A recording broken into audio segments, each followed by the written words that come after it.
bilasizmi biz qachon dam olamiz? Misol ayollar nomida aytganda. Shu masalan pul bersangiz ko'chaga chiqib bitta marojniy yeb kelib to uygacha kelguncha dam oladi ayol kishi. Ishoning, uyda o'tirib dam olmaydi. Uyda ming ishlaydigan ayol ham uyda ishini qiladi, xayoli bo'ladi. Masalan, agar biz-ku mayli chalg'imiz, lekin uyda o'tirgan ayollarni uzr, ana qarab o'tirsang boshqacha o'ylamanglar.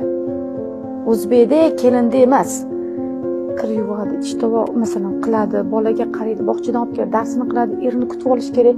Nima ovqat qaydi, nima ovqat qaynananing fe'liga qaraydi, unga qaraydi, qarindosh urug'iga, tog'orasi misol. Keladi er, nima qilding kuni bilan? O'ynab o'tirdi ayol, ha? Muzga qo'yib o'ynab o'tirdi kechgacha. To'g'rimi? Men pul topib kelyapman. U nima qilyapti? Aslida hamma bash ishlagan pulini ko'chadagiligi qilsa million pul to'lashing kerak aslida ayolga-da.